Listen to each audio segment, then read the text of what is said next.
परेश बीलाल बने भारत में व्हाट्सएप के शिकायत अधिकारी। फेसबुक द्वारा संचालित मैसेजिंग ऐप व्हाट्सएप के भारत में शिकायत अधिकारी के पद पर प्रवेश बीलाल को नियुक्त किया गया है।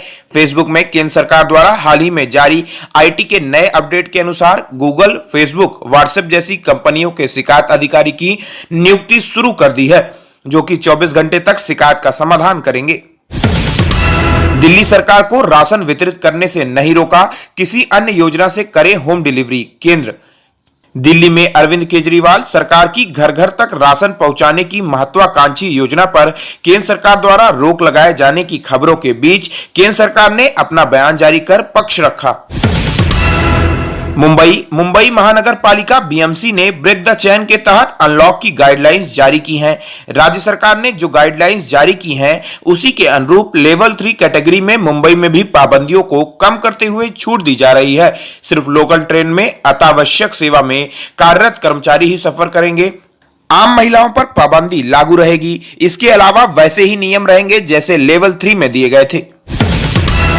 नई दिल्ली दक्षिण पश्चिम मानसून के अगले 10 दिनों में ओडिशा, झारखंड, पश्चिम बंगाल के कुछ हिस्सों और बिहार में पहुंचने का अनुमान है। यह जानकारी शनिवार को मौसम विज्ञान विभाग ने दी। भारत मौसम विज्ञान विभाग आईएमडी ने कहा कि दक्षिण पश्चिम मानसून मध्य अरब सागर, कर्नाटक के तटीय क्षेत्रों, गोवा, महाराष्ट्र के कुछ हिस्सों, कर्नाटक के अंदरूनी हिस्सों, तेलंगाना के कुछ हिस्सों और आंध्र प्रदेश, तमिलनाडु के कुछ हिस्सों के साथ मध्य बंगाल की खाड़ी के पूर्वोत्तर हिस्सों तक पहुंच चुका है। नई दिल्ली ट्विटर ने शनिवार को आरएसएस प्रमुख मोहन भागवत और वरिष्ठ पदाधिकारियों के अकाउंट से ब्लू टिक हटा दिया और सोशल मीडिया पर संघ के शुभचिंतकों के रोष व्यक्त करने के बाद इसे बहाल कर दिया गया। राष्ट्रीय स्वयंसेवक संघ आरएसएस की दिल्ली इकाई के पदाधिकारी राजीव तुले ने कड़ी आपत्ति जताते हुए कहा, यह ट्विटर द्वारा साफ तौर पर भेदभाव और प्रौद्योगिकी सामंतवाद का स्पष्ट उदाहरण है। उन्होंने ऐसे कई ट्विटर अकाउंट का हवाला दिया जो निष्क्रिय हैं, लेकिन उनका ब्लू टिक बरकरार है। वित्त मंत्री ने बीमा कंपनियों के प्रमुखों से की मुलाकात, दावों को तेजी से निपटाने को कहा। वित्त मंत्री निर्मला सीतारमण ने शनिवार को कोविड-19 से लड़ाई में महत्वपूर्ण भूमिका निभा रहे स्वास्थ्य कर्मियों के लिए प्रधानमंत्री गरीब कल्याण पैकेज की प्रगति की समीक्षा की। नई दिल्ली राष्ट्रीय शिक्षा नीति एनईपी 2020 की सिफारिशों का पालन करते हुए सीबीएसई ने स्कूलों में कोडिंग और डेटा विज्ञान को कौशल विषयों के रूप में शामिल किया है। इस जानकारी को साझा करते हुए केंद्रीय शिक्षा मंत्री रमेश पोखरियाल निशंक ने ट्वीट करते हुए कहा कि एनईपी 2020 के तहत हमने स्कूलों में कोडिंग और डेटा साइंस को पेश करने का वादा किया था।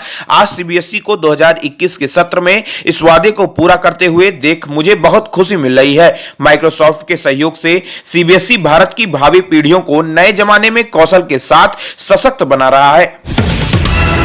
लखनऊ उत्तर प्रदेश के मुख्यमंत्री योगी आदित्यनाथ ने कोविड-19 प्रबंधन के लिए बनी टीम 9 का दिशा निर्देश दिया। अधिकारियों को निर्देश जारी करते हुए सीएम योगी ने कहा कि कोरोना महामारी से प्रदेश को सुरक्षित रखने की दिशा में लगातार किए जा रहे प्रयासों के अच्छे परिणाम मिले हैं। उन्होंने कहा, देश में सबसे ज्यादा कोविड टेस्ट करने वाले उत्तर प्रदेश में 30 अप्रैल के 3,10,783 मरीज की पीक की स्थिति में सापेक्ष आज 36 दिवस के उपरांत 94% की गिरावट आई है। वर्तमान में 19,438 कोरोना केस एक्टिव है। हमारी रिकवरी दर 97.6% हो गई है। मुंबई के पूर्व बाएं हाथ के स्पिनर अंकित चौहान ने भारत क्रिकेट बोर्ड बीसीसीआई से उन पर लगे प्रतिबंध को हटाने का पत्र जारी कर अनुरोध किया, जिसके बाद ही वह प्रतिस्पर्धी क्रिकेट में वापसी कर पाएंगे। बीसीसीआई ने उन्हें 2013 में Indian premier league spot fixing प्रकरण में एस श्रीकांत के साथ कथित लिप्तता के लिए आजीवन प्रतिबंध कर दिया था। लंदन ब्रिटेन के वित्त मंत्री ऋषि सुनक ने कहा कि दुनिया के अमीर देशों ने अपने पर अपवंशज के बचाव के लिए एक ऐतिहासिक वैश्विक करार पर हस्ताक्षर किया है।